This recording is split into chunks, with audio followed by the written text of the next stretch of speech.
अभिजात्य वैदुष्य के संगम, सहजता सरलता की प्रतिमूर्ति, यहाँ बैठे निर्णायक बंधुओं को मेरा प्रणाम। मेरा विषय है धारा 370 जो कि हट चुका है, उसका हमारे अखंड भारत में योगदान। वो समय था 15 अगस्त 1947 का, जब हमारा भारत देश आजाद हुआ। हमारे भारत देश का एक टुकड़ा हुआ पाकिस्तान, और भारत की 565 रियासतों को एक किया सरदार वल्लभ भाई पटेल ने। लेकिन एक रियासत थी जम्मू और कश्मीर जो कि एक ना हो सकी। वो अपने स्वतंत्रता को अक्षुण्ण बनाए रखना चाहती थी, वो किसी में भी अपना विलय नहीं करना चाहती थी। यह धारा 370 को शुरू में लागू किया गया 1954 में कि शायद इससे वहां के लोगों का विकास हो सके, परंतु धीरे धीरे यह छोटा सा बीज नागफनी का पौधा बनकर पूरे देश को चुभता गया, और धीरे धीरे हमारे दिलो दिमाग पर ऐसी दस्तक दी जिसने हमारे न जाने कितने सैनिकों को मौत के घाट उतार दिया।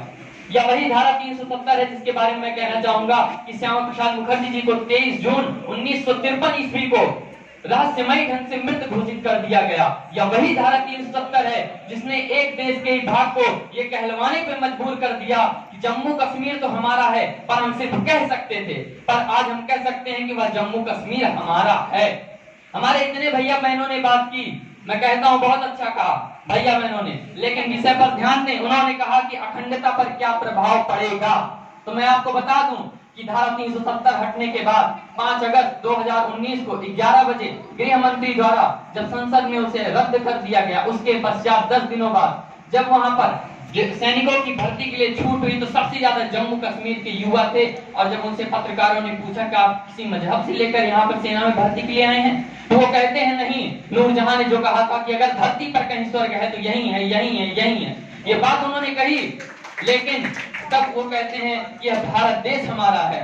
और जब हम कहा करते थे कि यह भारत देश सिर्फ हमारा है, लेकिन अब हम कह सकते हैं कि भौतिक भौगोलिक हर प्रकार से यह जम्मू कश्मीर हमारा है। तभी हर भारतीय के मन में कभी न कभी ये बात उठ रहती थी, और वो कह देता था कि कश्मीर दूध मांगोगे तो खीर देंगे, कश्मीर मांगोगे तो चीर देंगे। ये बात उसके मुख से निकल आती थी, पर अब ये कहने की आवश्यकता नहीं है। अब मैं ये कहता हूं कि अगर तुमने गलती से भी जम्मू कश्मीर मांगा तो धरा धसेगी प्रलय मचेगा, व्योम लगेगा थर्राने, धरा धसेगी प्रलय मचेगा, व्योम लगेगा थर्राने। गलती से भी हमारे जम्मू कश्मीर को मांगने का प्रयास मत करना। धारा 370 हटने के बाद अब वहां पर आरटीआई कानून, a very big multinational companies can produce his businesses, and जो हमारे वहां के स्वर्ग, जो धरती का स्वर्ग है, अब वह सही में धरती का स्वर्ग बनेगा। और जहां गंध केसरी फूलों की खुशबू आती थी, वहां खून के छींटे आते थे। अरे उन माँ से पूछो, उन प्रसूता माँ से पूछो जिनकी कोर्ट के सैनिक ये आतंकवादी फायदा उठाकर पुलवामा, उड़ी और बालाकोट जैसे हमलों को अंजाम दिया। उस माँ से पूछो, उस पत्नी से पूछो जिसके मांग का सिंदूर उजड़ गया, और उस बहन से पूछो जिसकी राखी टूट गई।